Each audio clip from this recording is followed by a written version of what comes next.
Hello, everybody, and welcome to Until the End of Time. My name is Werner. Thank you so much for joining me. Today's episode, I hope, is going to be very exciting. We're going to be playing The Lost King with Harvey and Tony. But before I get to that, I do have a few things I want to mention. First of all, I want to thank everybody who's been giving me positive feedback, or just liking or subscribing or whatever. This is only episode 4, but already I feel like a lot of people have watched this, a lot of people have left so many encouraging messages, and it really makes me very excited to keep making videos. So thank you, everybody.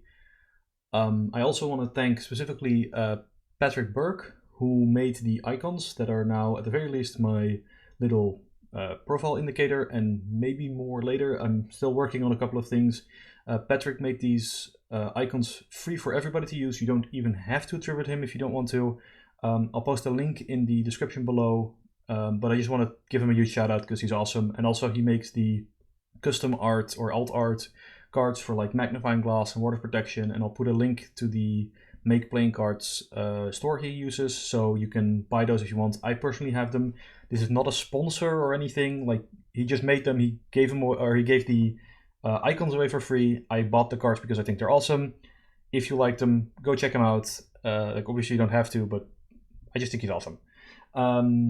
So with that out of the way, one last thing, I have made some changes to the audio recording software I'm using, or rather, I've made some changes in the software, because some people mentioned that it was a little bit quiet last time.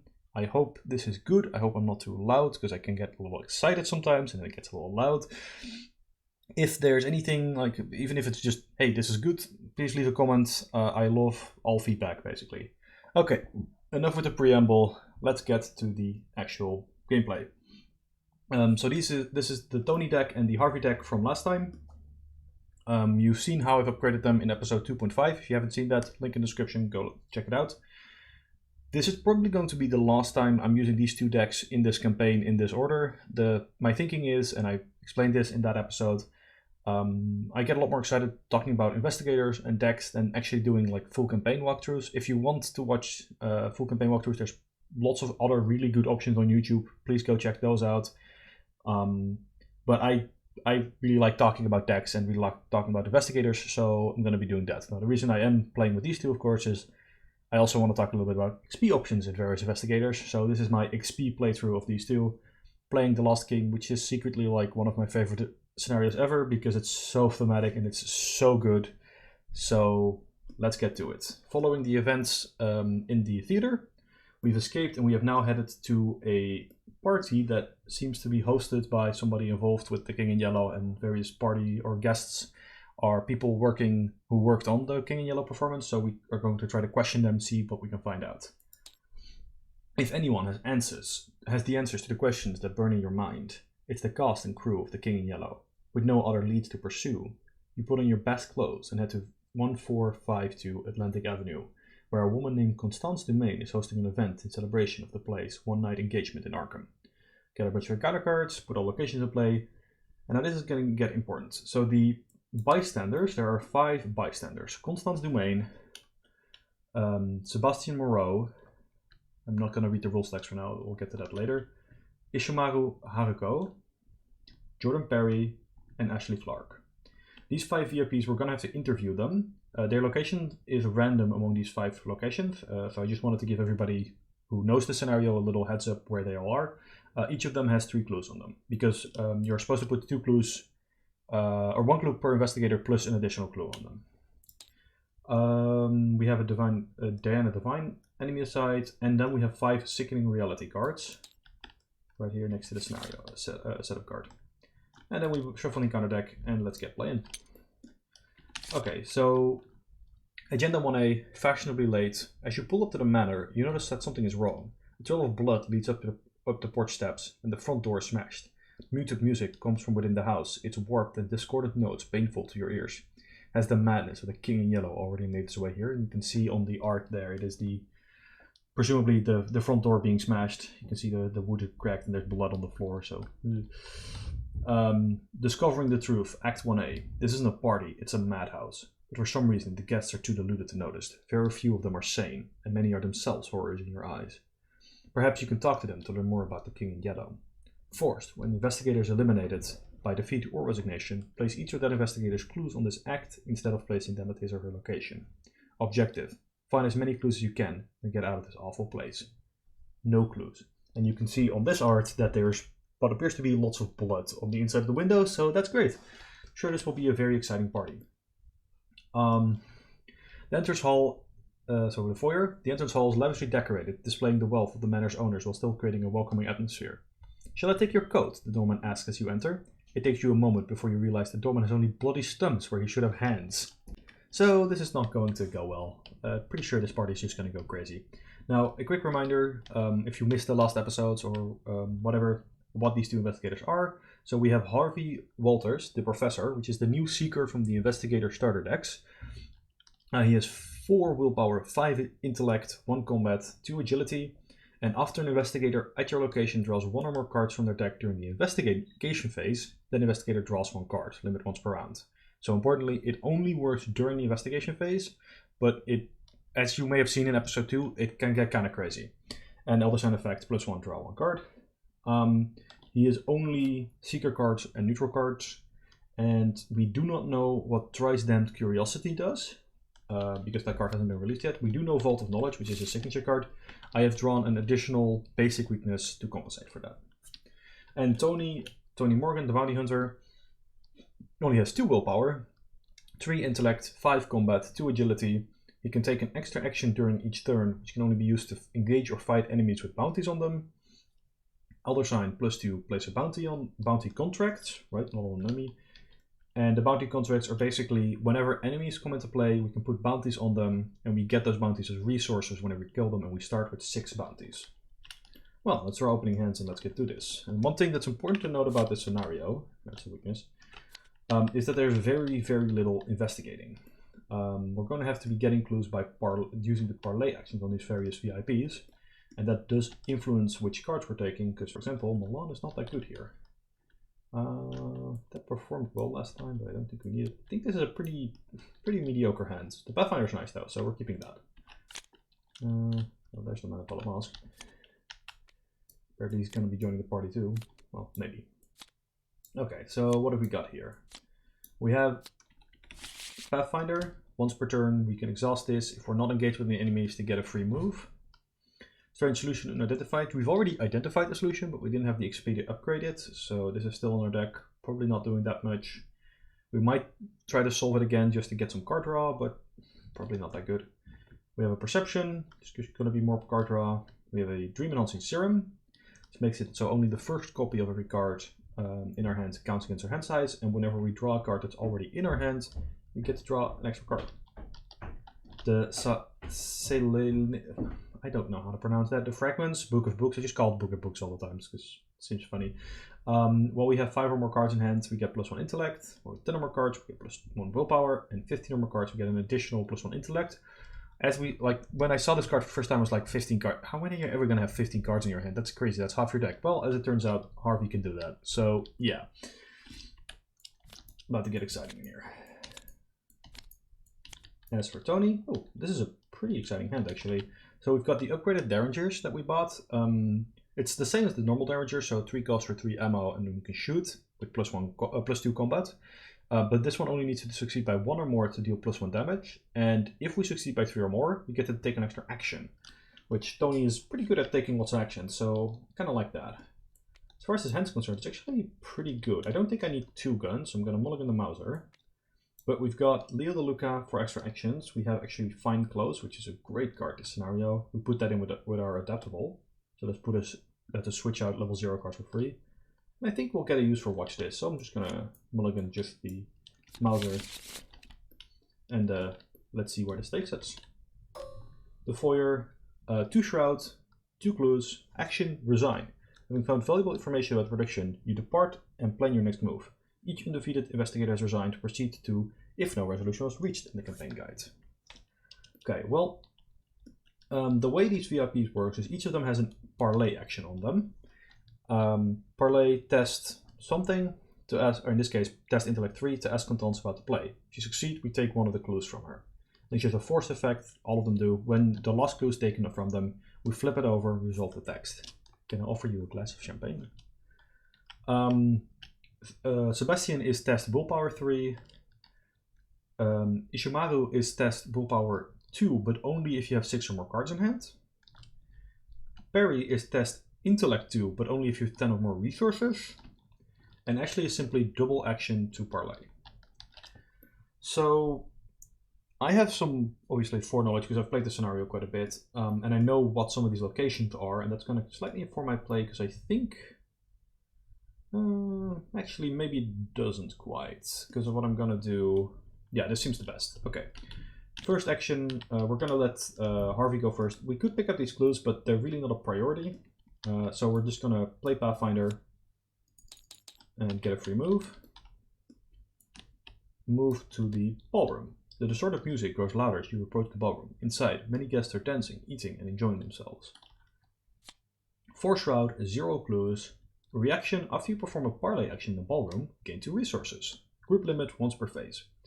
Narrow yellow eyes watch the dancers hungrily from the darkness outside. When you try to warn the other guests, they smile politely, comment about wild animal sightings around Arkham, and go back to dancing. So now that we're here, we can parlay with Constance, which is going to be our second action. And one of the reasons why I think Harvey is so good is he has a 4 willpower and a 5 intellect. So in this scenario, he can do most of the difficult tests with barely any support. We're going to commit perception because if we draw a card of perception, we get to draw an additional card. We draw and it is a 0, so we definitely succeed. We take control of one of the clues on Constance. Sorry, having some issues with the tabletop. And we draw a card from perception, and then we draw another card because we drew a card during the investigator phase. Excellent. For our last action, oh, and we also, of course, get 2 resources because we perform the parlay action. So figuring out when to parlay and where is pretty important. For our last action, I'm going to play Doom Enhancing Serum because I'm hoping to get some extra free card draw out of that. Okay, that's Harvey done. And now I have to decide what to do with Tony. I obviously don't want to just waste too much time. Playing the gun now could be useful, but I'm actually feeling like I played the Fine Claws, which reduced the difficulty of all parlay tests by 2.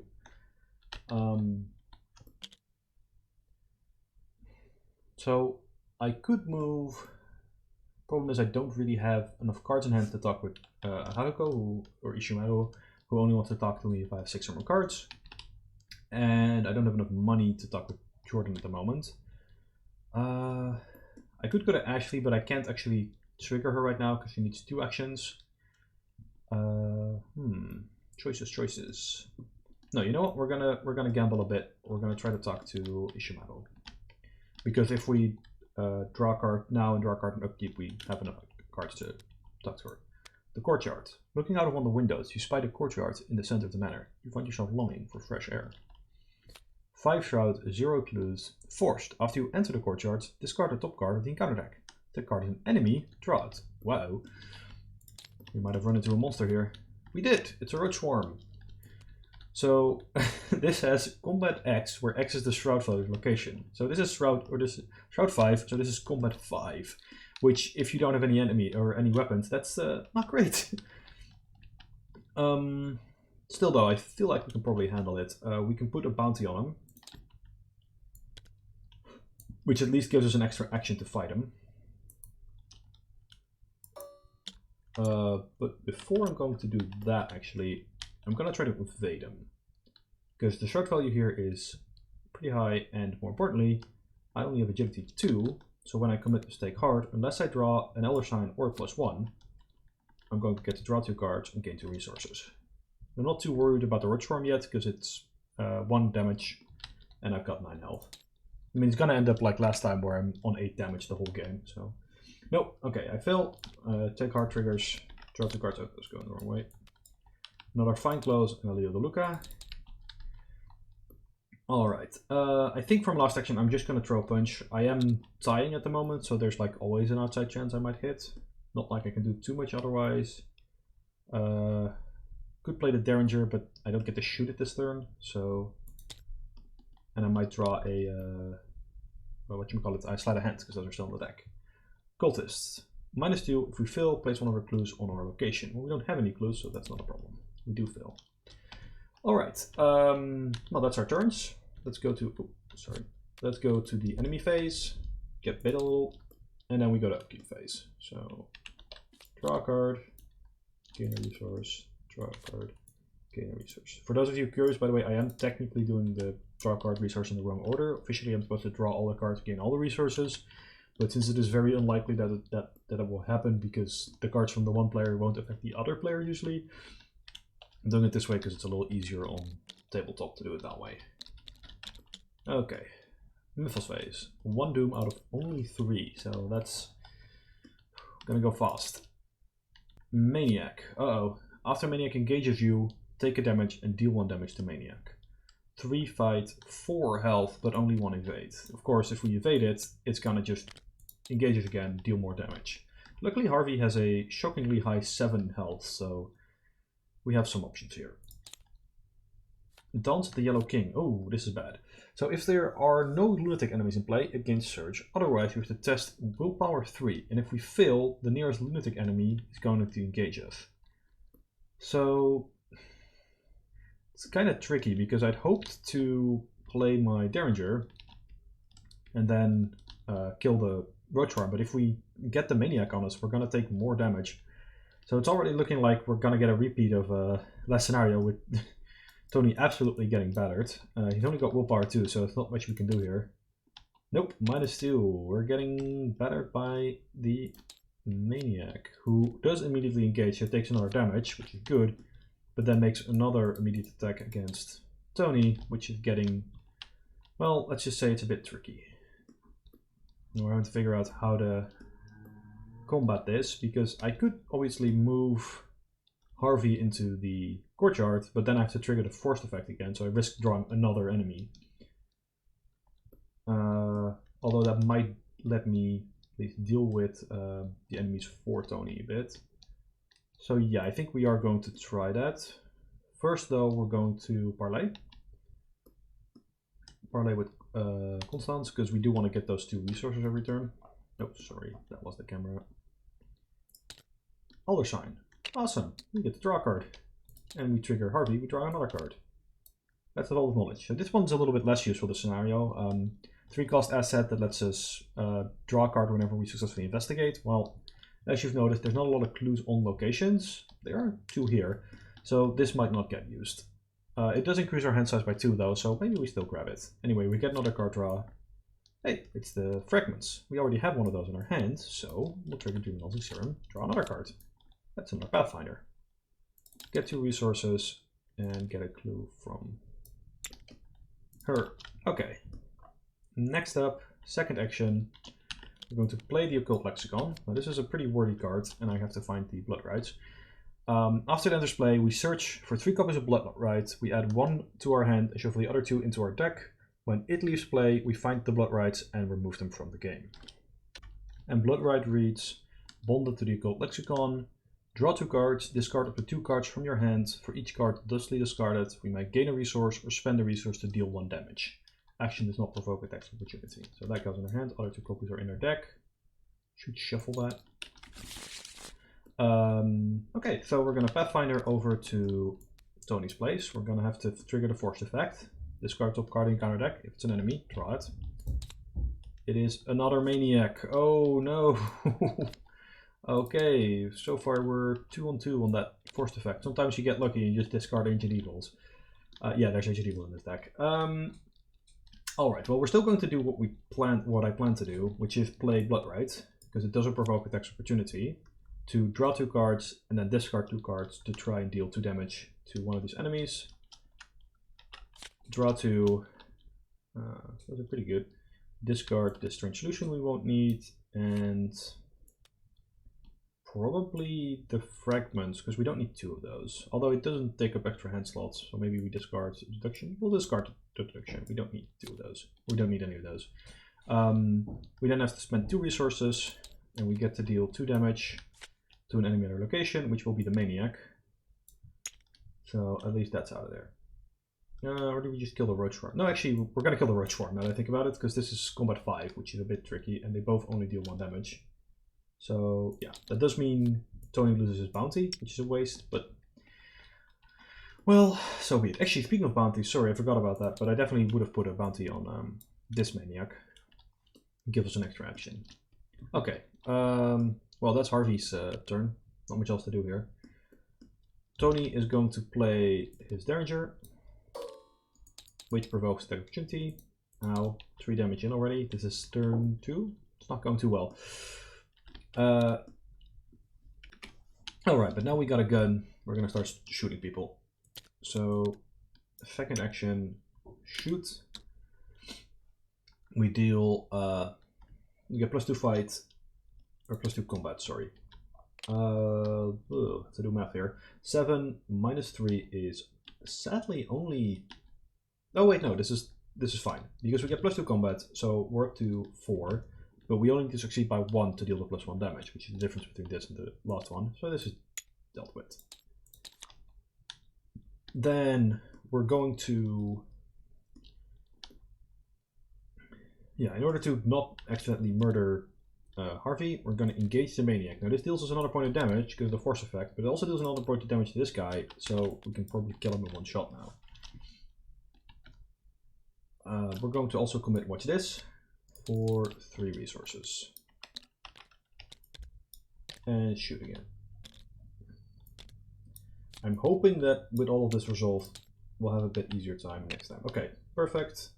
I wish we could have gotten an extra action, but alas, this is only 2, succeed by 2, but it is enough to get a bunch of extra money and kill this guy. Also, we do get more money from here, so that's not bad because of the bounty. Alrighty, that's sorted. The exciting first 2 turns. Let's go to the upkeep phase. We'll be okay with the next couple of turns being a little less exciting, shall we say. Hand size is doing fine here. 1, 2, 3, 4, 5, 6, 7. Card and a resource here. We're almost up to 10 resources needed to talk to Jordan, so that's good. Although, I believe we're about to get another guest. Oh no, it's Ancient Evils. Well, we don't have any cancels, so I guess we're advancing. Oops, sorry. So, Fashionable Late advances into the final guest. Ah, if it isn't our final guest, the doorman announces. Miss Divine, your presence here has been long awaited. The woman wears a devilish dress and a similar grin. You swear you've seen the symbol on her amulet before. Well, now the real party can begin, she declares, then heads off to mingle with the other partygoers. Find the bystander asset with the fewest clues on it. Spawn the set-aside Diana Divine enemy at that location. Shuffle the encounter display pile into the encounter deck. Alright, so we have Diana Divine, the Mercurial and Mischievous, Humanoid Cultist Elite, 2 fight, 3 health, 2 evade, aloof. Each investigator at Diana Divine's location cannot discover or take control of clues. Forced. At the beginning of the enemy phase, find a bystander asset with the fewest clues on it. Move Diana Divine to that asset's location if able. She's gonna go hang out here with Constance, which is a shame because we almost had her parlayed, but I guess we're gonna have to find some other way to do that. And we now have, shuffle this back in. The terrifying truth. More and more, this place continues to fall into madness, transforming before your very eyes. Forced. When this agenda would advance by reaching its doom threshold, instead, remove all doom in play and randomly resolve one of the sickening reality cards underneath the scenario reference card. If there are no cards underneath the scenario reference card, advance the agenda 2B instead. 3 doom again. So every time this advances, we have to draw one of these sickening reality cards. If we can't, we have to advance. That was Harvey's Mythos card, or encounter card. So Tony is going to draw Dance the Yellow King. Are there lunatic enemies in play? No. Diana is only a cultist and elite and humanoid. So this surges because there are no lunatics in play anymore. We murdered all of them. Marked by the sign. Peril. Test willpower 2. If you fail, take 2 horror. If the monopile of mask is in play, it is direct horror and we get +2 difficulty. Well, so if this wasn't Peril, we'd probably be throwing stuff in there from Harvey. As it sits, I feel like I have these cards that have icons on them, but those are succeed by X cards, so I'm just going to take the hit. Well, I'm definitely taking a hit here. 2 horror it is. Okay, So we don't have any more enemies, which is good because that was a lot of enemies. We are at Ishimaru's location, so assuming we can parlay her a couple of times, we might be able to lure Diana to her location, which seems like a reasonable thing to do. So the first thing I'm going to do is I'm going to have Tony go first, and I'm going to have him draw a card, and I'm going to have Harvey trigger his reaction to draw another card. Alright, so now we have enough cards, we can start parlaying. Because we need to have at least 6 cards in hands. If you succeed, take control of one of the clues. Yeah, seems good. It is a willpower 2 test, but because we have fine clothes, it is a willpower 0 test. This works very similar to Flashlight. If you haven't ever tried that, the way this works... I'll see if chaos tokens... Oh, well, sometimes you just draw Elder Sign. What I was trying to say... Maybe I'll get another chance to demonstrate it. We are going to parlay again, after all. No, okay. I'll explain now what I was trying to say. So the way this works, if you've never tried it with either Flashlight or Fine Clothes, is that if a skill test difficulty is reduced to 0, you will automatically succeed unless the token you reveal is an automatic failure. The way that works is because test values in Arkham cannot go below 0, and you always succeed on ties. What happens is, even if I were to say draw a -4, which is in the bag, right? I would draw -4 and the test difficulty is 0, so I'm at -2 willpower. But Arkham doesn't allow -2 willpower. It says, well, no, you have a willpower 0 in that case. But then it goes, well, you have a willpower 0 and a difficulty of 0, so you succeed. So yeah, keep that in mind. I'm assuming most of you will be familiar with this because of the way it works with Flashlight, but keep in mind that, yeah, that is a very powerful effect. And well, we didn't need it now, but we might need it later because there are more parlay people around the place. Party people around the place. Let's go parlay. How many more P sounds can I make? Yeah, Harvey doesn't get the old -2 difficulty, but he doesn't need it because he's got willpower up the wazoo. Yep. Alrighty then. We have successfully managed to parlay our first VIP. And so, forced, when the last clue is removed, flip it over. The pattern. In speaking with Miss Ishimaru, you should go... Yeah, sorry, I'm having a slight speech issue. You discovered that she designed all of the costumes worn in tonight's performance, save for one, that stranger character. Peculiar role, is it not? For whatever reason, Mr. Engram would not allow me to change his outfit. Not one bit. And that mask. She scoffs. Did you know, one time I found that actor. I don't even know his name. I found him drawing a strange pattern behind the backdrop for the second act. You know the one with the 2 sons? He gave me a terrible stare, and I dare say I jumped right off the stage and ran. You ask what the pattern looked like, and she finds a napkin and begins to draw. Her recreation is much more detailed than you expected. Rings of concentric semicircles lined with strange runes. And at the center is a pair of wavy lines. You ask her what it means, and she shrugs. Haven't the slightest clue. Remember that you interviewed Haruko. Flip this card back over to its bystander asset side. And so one little trick for you, if you are playing on Tabletop Simulator, you can duplicate the VIPs, put them in the victory display. You can remember who you parlayed with. It's pretty useful. Okay, well, we're going to be doing some more stuff. Because we've got more people to see. So I'm going to play shortcut to choose an investigator at my location and move them. I'm going to go shove Tony into the gallery. The reason for this is I want him to parlay this Jordan as soon as possible, and this just gives him a free move. And I'm about to leave this place, so taking the chance now. The sound of conversation and warp music becomes muffled as you approach the lonely section of the manor. Leading to the door of the gallery is a long hall adorned with many expensive paintings, including one of Miss Domain herself. Gallery, 1 shroud, 0 clues, forced. After you end your turn at the gallery, test willpower 2. If you fail, place one of your clues on the gallery. Somehow the guests in the gallery are still interested in all the art on display, even though someone has vandalized all the paintings and statues. Yeah, it looks like most of them got broken. So this is actually kind of nice, because Tony's already ended his turn, we don't have to trigger this forced effect until next turn, so we might not have to trigger it at all, or only once, depending on how we do this exactly. Well, then we still have a free move as Harvey, so let's go talk to Sebastian. Moving on over to the dining room. The rancid smell of rotten food wafts under the dining room door, and you barely avoid losing your lunch. 2 Shroud, 0 Clues. Action, heal 1 horror. Then reveal a random token from the Chaos bag. If a skull or autofill token is revealed, take 1 horror and place 1 doom on the dining room. The sight of the guests scarfing down the awful feast, mouthful after mouthful, makes your stomach turn. And we have Sebastian Moreau, the impassioned producer. We have to test willpower 3, and it's the same as otherwise. Okay. Well, we're a little bit out of money here, but well, we are 2 up. I feel like it's worth taking the risk. We're just gonna parlay. 0. Succeed. Awesome. Yeah, so the thing I'm most worried about is the cultist token, because that makes us drop a clue. Though we do have like Vault of Knowledge and stuff, we could probably pick it up later. So yeah, we're just gonna parlay again. +1. Make it. Oh, it's going pretty well. Alright, that's good. We definitely needed that after the like multi-enemy turn 2 and then Ancient Evils turn 3, so things are swinging around back in our favor. Now, at the beginning of the enemy phase, Diana is going to find the bystander with the least clues, which is Ishimaru Haruko. Now, she does find enemies or bystanders with 0 clues. This doesn't mean she won't move again. You'll see when we get there.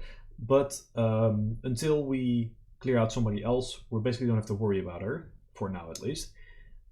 This was changed in the Return to the Path to Carcosa, and I believe this is one of the few scenarios where I think the Return to Path to Carcosa definitely made a big improvement. In general, the Return to Path to Carcosa wasn't received super positively. There's a couple of encounter cards that definitely feel like they were just worse designed. They were kind of lame, especially the new peril cards were kind of lame sometimes. But this scenario definitely got a big upgrade in that box. Anyway, now that I'm done talking about a different campaign entirely, let's draw a key. Hey, it's Milan. Hello, buddy. And it's again. Go figure. I should check hand size. For 8. We're fine here, and we're also fine here. First doom out of 3. Let's run a counter card. It's a Roach Worm. Alright then. Shroud here is only 2, but more importantly, we have this Blood Rite. Though at the moment, we can't actually use the Blood Rite to kill the Roach Worm. Because we need 2 money to do that, and we don't have that. 1 second, before I actually draw an encounter card, do I want to bounty it with Tony? I do not, because I would have to either move all the way around or move through the courtyard, and I'm not doing that again. Ooze of Filth. Each location gets +1 Shroud. End of the round, discard Ooze of Filth. Well, I guess the Roach Worm is now combat 3. That's okay. We can deal with this. I think my best line of play here is to get Harvey to evade the Roach Worm using Mind Over Matter, and then run on over and parlay with Constance, because the ballroom's going to give him money, which he can then later use to trigger the Blood Rite. So that seems like a reasonable plan if it works. You know, welcome to Arkham. If it works, well, guess what? It's probably not going to. So this 1 cost event, Mind Over Matter. We play it. We can use our intellect instead of our combat and agility. We're not that interested in punching this Roach Worm, but we are interested in trying to evade it, committing this perception. And I'm tempted to throw Milan in there as well, though I'm already pretty high up at this point. This is a 5, 6, 7 versus 3. Yeah, there's no need to commit Milan. -1. Succeed. We'll draw a card. We'll draw another card with Harvey's ability. Oh, it's an internal injury. That's unfortunate. And we will evade the Roach Swarm. Pronunciation issues. Dream Diary. Dreams of an Explorer. This is the upgraded Dream Diary we got. We randomized them, but we got 2 copies of the same cards. And the way this works is at the start of our turn, if this is in play, we get to draw the Essence of Dream, which is basically just an Unexpected Courage. Just 2 wild icons. And if we are at a location with at least Shroud 4, which a lot of these locations actually are, because like, well, the living room's not revealed, but the ballroom is, and the courtyard is, the Essence of the Dream actually gets +2 wild icons, making it a whopping 4 wild icon card. We're going to Pathfinder over to the ballroom, and we're going to parlay with Constance. Okay, so this is difficulty 3. We don't have to commit anything, I think. Actually, no, let's commit Milan here. -1, make it.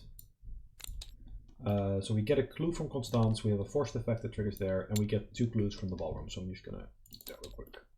Or 2 clues, 2 resources, sorry. Engram's Oath.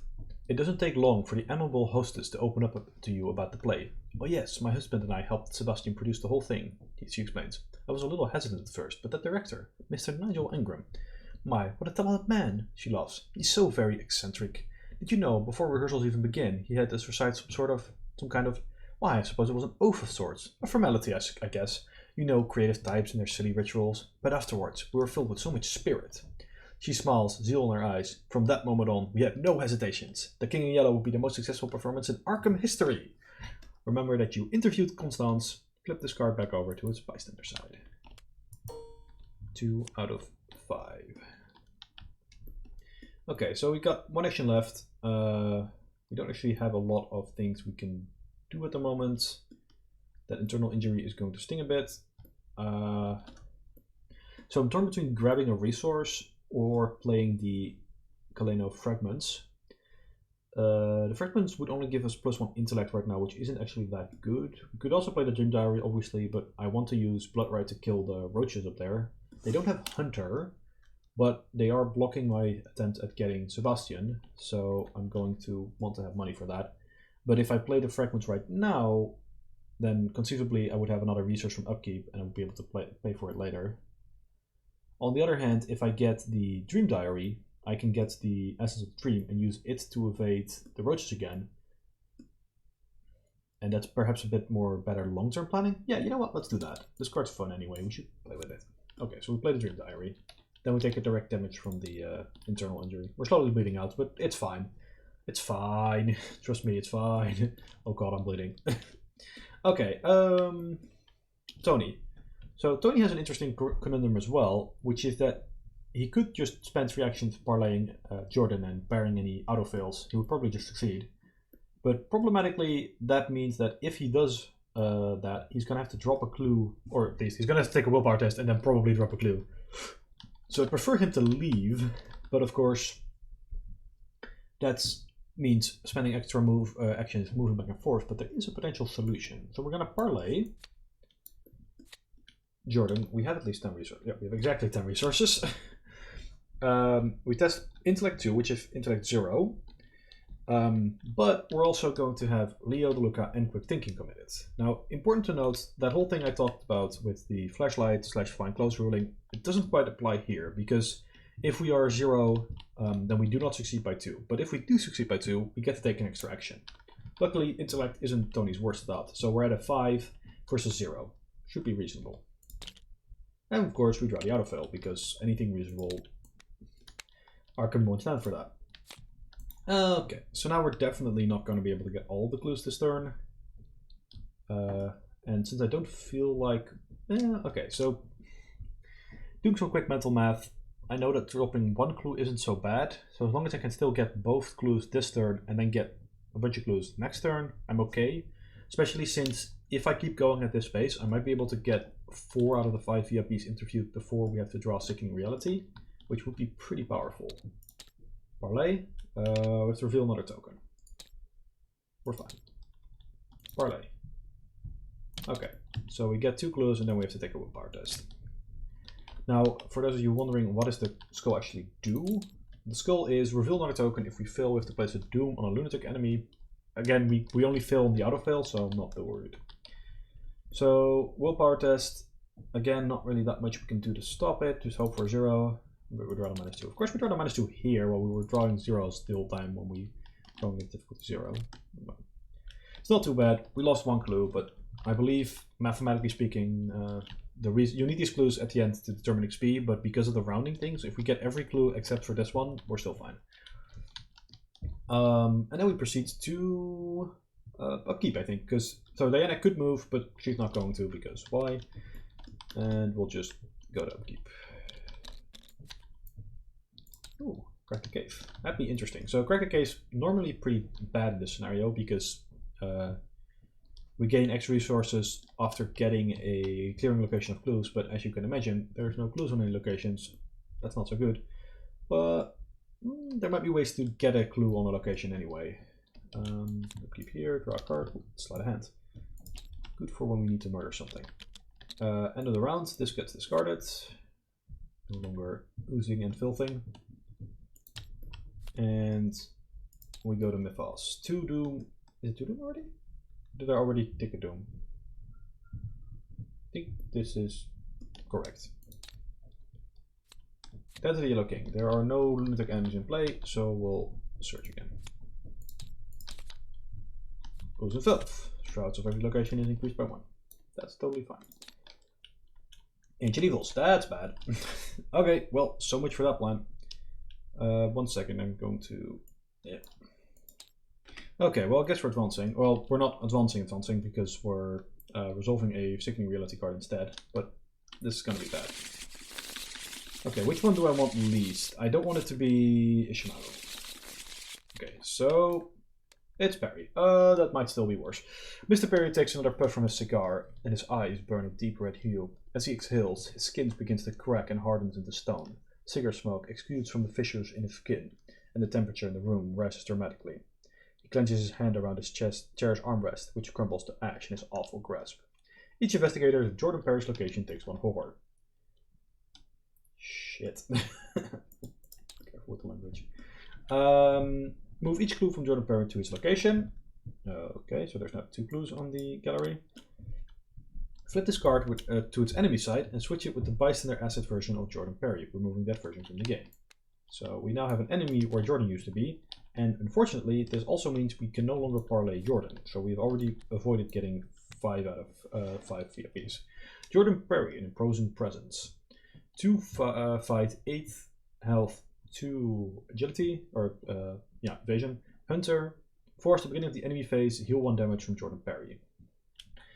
8 health, oh boy. He's definitely gonna get a bounty. Well, we do have sleight of hand and cold, so maybe this isn't the worst. We can try to kill him. Kill him now. Okay, so that's investigator phase. Now, I'm gonna try to get Sebastian before things escalate further. But I'm also kind of concerned about this internal injury, and I'm also concerned about these roaches, so yeah. Okay, so first up, I'm gonna get the Essence of the Dream. If I run in, parlay, evade, run out, I take 1 more damage from the internal injury, but then I don't have to worry about the roaches at all for the rest of the game. That seems good. Okay. Pathfinder, I'm over here. Hello, roaches.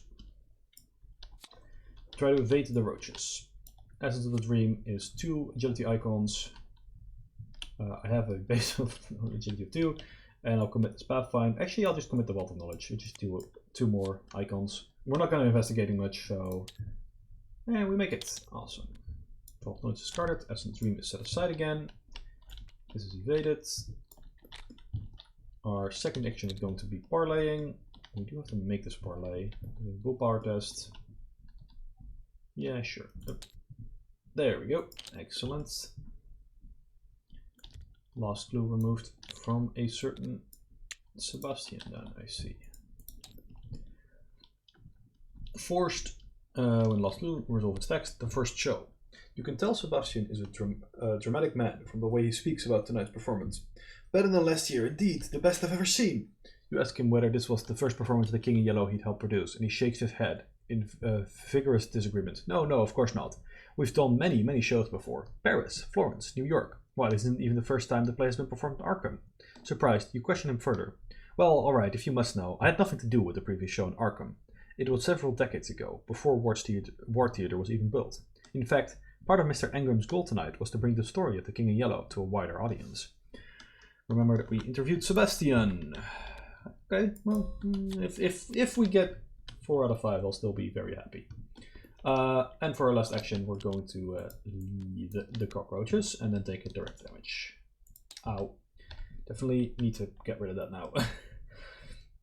Meanwhile, speaking of get rid of it, we've got a VIP here that seems to be a little upset at the moment.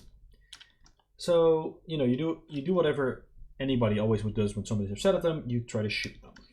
Watch this, draw in 3 resources with the old Derringer and hope for the best. Oh boy, that's bad. Okay. Now the reason that's bad is actually pretty straightforward. My plan was to shoot him, get the extra action, because we were attacking at like way up, and he's only got combat of 2. And then we could sleight of hand in this long cold and blow his head off. Of course, guess what? If you autofill, you don't get to blow people's head off. So I'm gonna try to evade now. Evade and run away. Commit this fine close. I'm also gonna commit this Mauser because I just don't think I'll need it. Okay, that's a -2. We exactly got that. Yeah, just checking it wasn't 2 and not a 3. Phew. Okay, so he's evaded. We might bother coming back for Jordan. We might just leave the maniac alone for now. Let's move over to the living room. Living room.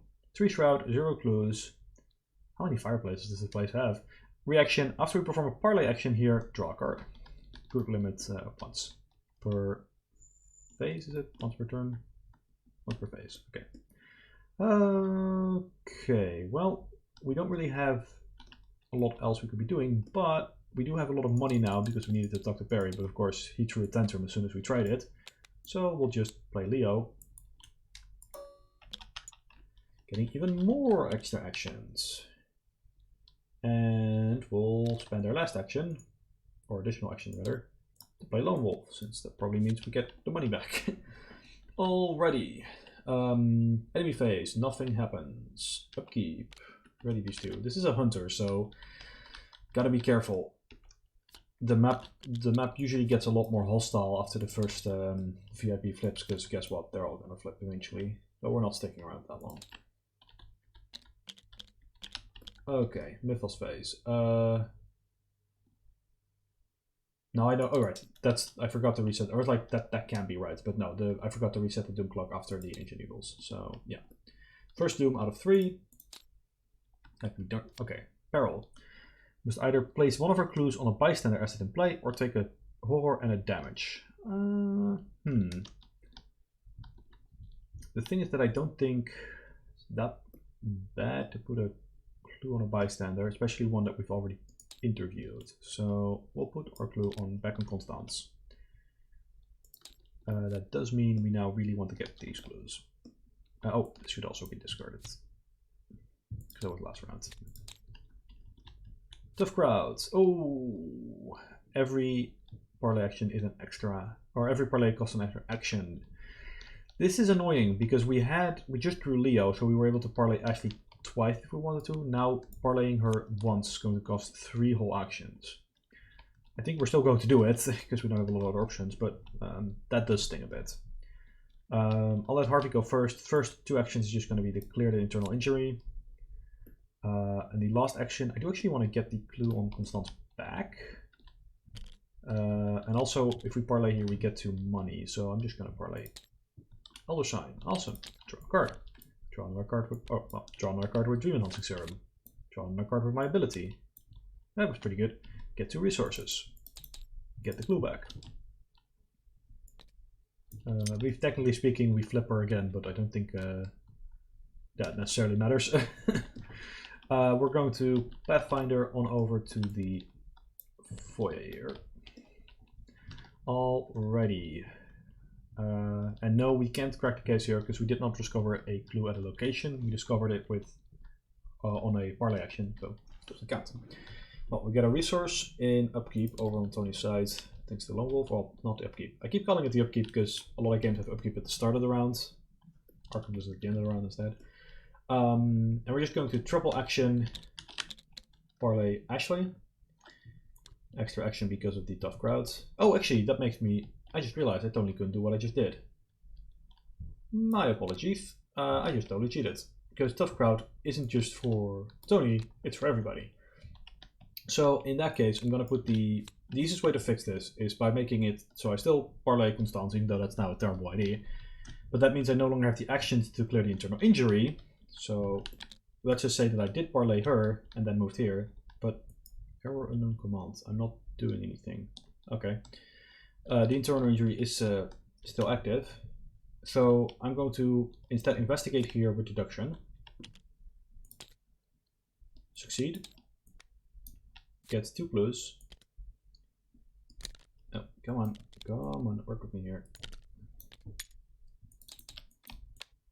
In the foyer, and then I guess I will play both crack the cases for 4 resources total.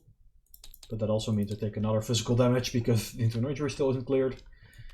Whew, that was not something I would have done if I actually bothered to figure out what I'm doing. Okay, so real quick, I have to do quick math on clues. 2 here, 2 here, no, 3 here.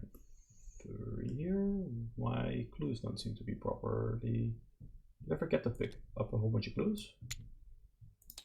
Let me real quick run by what both clue numbers should be. So we had 4 clues, or 2 clues here, 3 clues here, and 3 clues here. I'm not quite sure why Harvey doesn't have 8 clues. Curious. Meanwhile, Tony had... Oh, it should be more than that, right? I think I've been forgetting to update my clue counts a bit. My apologies for that. So Tony, I believe, got 1 clue here and 1 clue here. And actually, that might not be have to be +2, sorry. 1 clue here or 2 clues here? I'm really sorry for this, people. I totally messed that up. Okay, I'll just assume it's correct now, and I'll check after the fact because... Okay, so slightly spoiler, I guess, but at the end of the scenario, you get XP based on the number of clues you get. But because I'm probably not continuing this group, that doesn't actually matter that much. I messed up some clue counts. I'll try and figure it out later at the end of the scenario. But then we can at least keep playing. The last action is going to be move. We got 1 clue from Ashley. We also have to draw a card from that. It's an easy mark, and then we will move to the foyer, which is out of reach of our hunter friend. Okay, enemy phase. Move. And nothing else happens. Upkeep. That assistant, and you handle this one. Alrighty, Mythos phase. We're heading into another transformation pretty quickly, but if we're fast, we can still get Ashley and get out of there. Corrosion. Ooh, this one hurts. So we have to discard item assets from play and or from our hand with a total printed cost of X. Now in this case it's not that bad because we're at a 2-shroud location, but I've seen this card absolutely demolish hands, especially in someone like Patrice who can just lose a whole bunch of good stuff to it. Like I had a friend of mine was playing and they lost Patrice's violin to corrosion, and it was never seen a man so defeated before in my life. And it's another roast form. That's fine. We'll just put a bounty on that and deal with it quickly. Let's see. Okay, so we don't have to spend multiple actions parlaying Ashley anymore, but there is this Jordan Perry fella who's looking a little angry. So, with that in mind, how are we going to approach this next step? Well, I definitely want to clear internal injury, and I might just have Harvey resign instead of going after Jordan. The thing is that he could double move into the gallery, clear that out, and let Tony deal with Barry. But we're gonna get another transformation next turn, and also I'm somewhat worried that the like that I'm in over my head here if I keep playing. The thing is that I know I'm probably safe if I clear this. Even if I don't clear this, I'm probably not dead. Although not having any soaks at all is kind of terrifying there. If you're watching this, do me a favor, tell me how much damage I've actually taken off this internal injury by now, because I think it's a lot. I think it's like 3 or 4 at this point. Yeah, so I could move in, like try to distract Jordan. I don't have any shortcuts, which is really annoying. If I did, sorry, I'm stalling for a not stalling. I'm thinking for a long time. I think I'm just going to do this. I'm going to play butt right. I'm going to let Harvey go first, blood right, draw 2 cards, trigger, during not serving, draw an extra card. Oh, there's the mana bottle mask. Who's gonna spawn over here next to the roaches and not bother us. Then I'm gonna draw another card with Harvey. Okay, oh, that's what I needed. Okay, then I'm going to discard 2 cards. Let's do the fragments and spend 2 resources to kill the roach farm. Once again losing Tony his bounty, which you only get the money if you are the one to kill him, but unfortunately it seems Harvey's a little bloodthirsty today, and then I'm going to clear internal injury. But then I am going to shortcut Tony on over into a much bigger enemy, Jordan. Okay, let's see if we can do an evade here, because that's what I really want to do here, is evade and then grab a clue or 2. We can actually grab both clues if we evade them. So evade, let's commit a slot of hand. Wait, no, we can't actually get 2 clues because we lose an action on the evade. We actually lose 2 actions on the evade because we fail. That's not great. Huh, okay. Well, now I have to actually try to kill him. Just, the thing is, like, I can't kill him in 1 turn, and I probably can't kill him in 2 turns either. Is the problem, because then I would have to draw another weapon of some sort, and I don't have one at the moment, and he needs to take 8 damage, and if I don't kill him in 1 turn, he's gonna keep healing. Actually, wait, what am I doing? I have lucky in hand. Sorry, I just completely spaced on the lucky in my hand. Of course, we just passed that check. I am doing the dumb. My apologies, everybody. It seems in my excitement to lose clues and die, I forgot that I just have the out in hand. I'm gonna parlay with Ashley, get a clue, and draw a card. 1 time, something good. It's another sleight of hands. Not that good. Just threw one of those away. We have 1 action remaining that we could parlay with, which is not enough to parlay Ashley. I'll play easy mark. 2 resources and draw a card.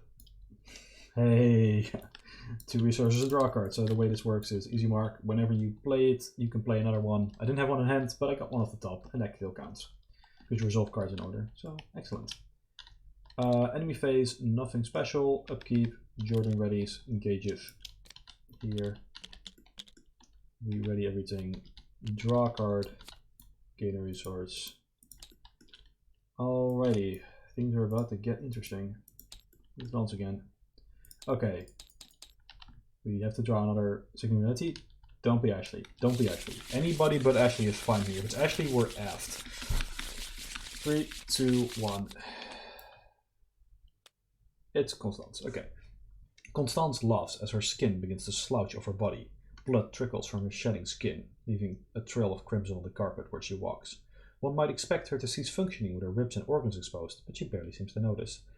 Just have to say that the art and horror factor of the scenario is really good. So if we were at her location, we take a horror. We are not. We replace her with Constance Dumaine. A little too sociable.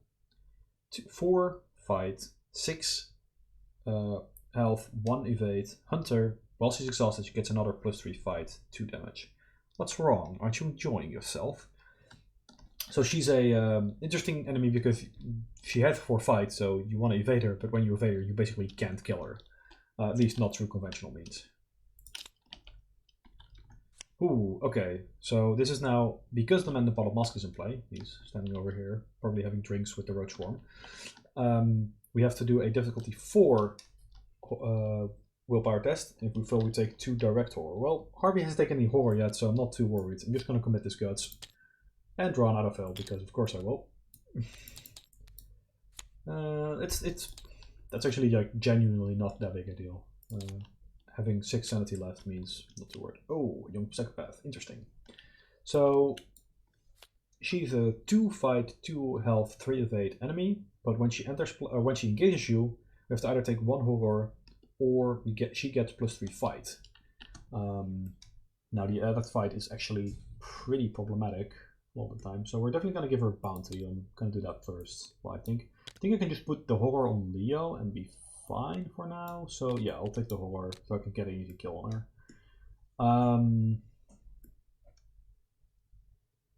Speaking of an easy kill, I'm doing the math right now. So we're going to lose these 2 clues, but I don't think there's a reasonable way for us to get those at the moment.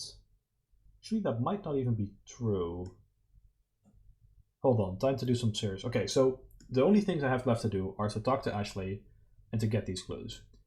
What I conceivably can do, because these 2 won't kill me, is have Tony have Tony kill the psychopath because he gets an extra action for that, and then parlay and then move resign, which I believe is all possible because it's 2, 1 for there, 1 for the move, 1 for the resign. He does have to succeed at the murder, but he's got enough soaks that even I believe if it fails, he's not necessarily dead, which is good. He's also got perseverance.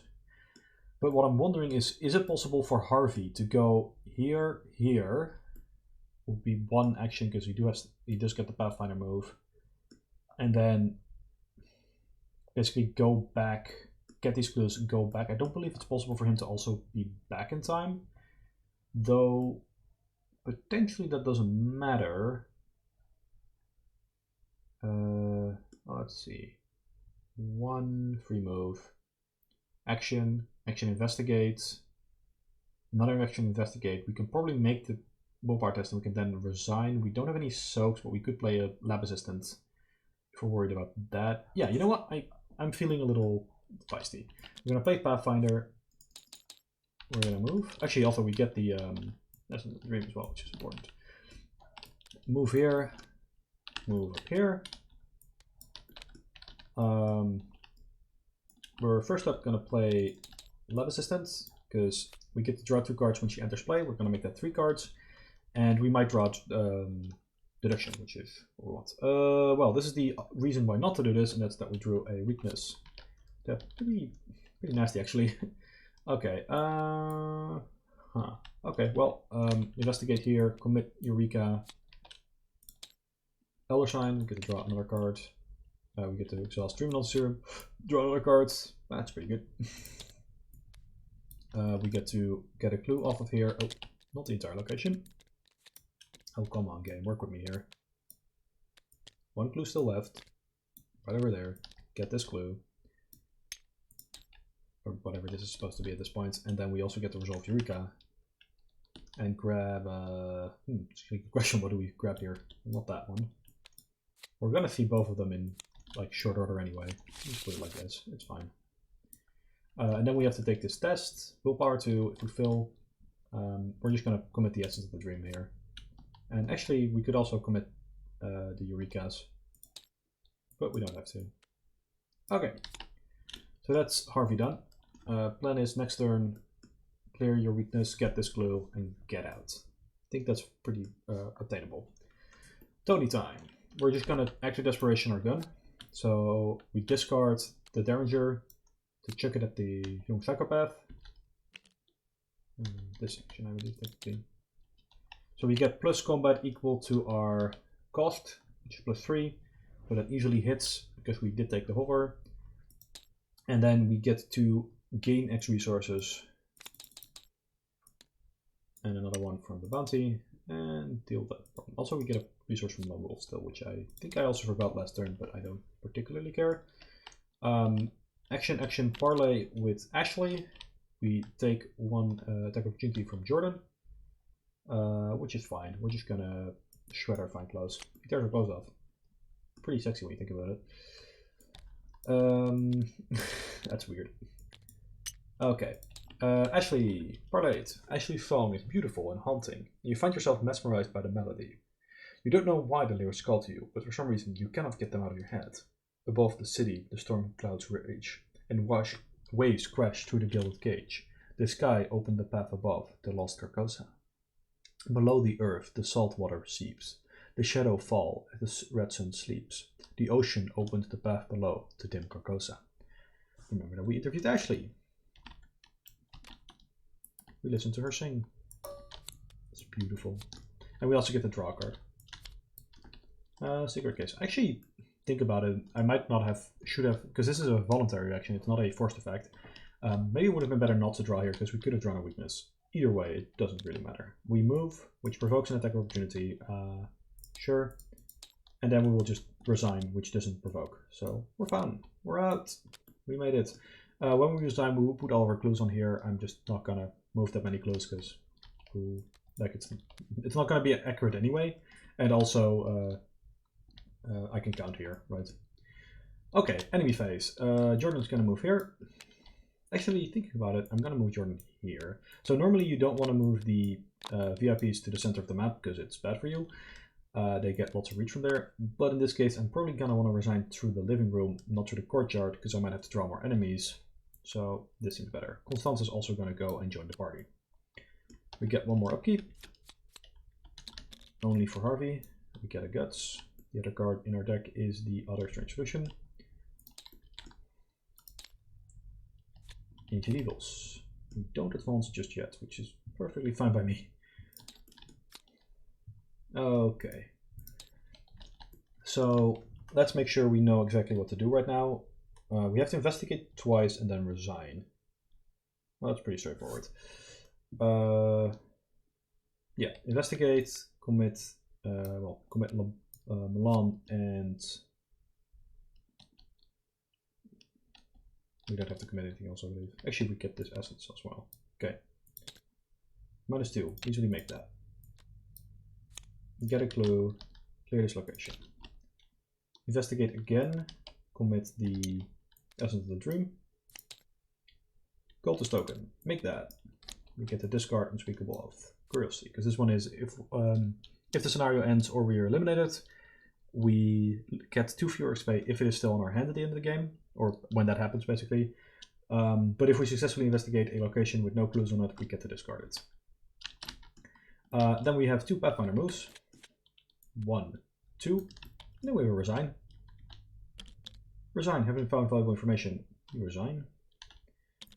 Alright, so that's these 2 done. I think one thing that definitely stood out to me, and I think this is also because The Lost King definitely leads into this, but mobility on Harvey is very useful, right? Like those shortcuts are good, Pathfinders are as always amazing. I actually think the Dream Diary kind of underperformed compared to what I was expecting. And we didn't get to use Charisma yet, so that's kind of funny. But yeah, I think Harvey, I think the desire with Harvey is going to be to upgrade into card draw cards, right? You want to put in Sketches level 0, level 2, which gives you a 0 cost draw 3 cards, or Cryptic Research, which is a fast draw 3 cards at 4 XP.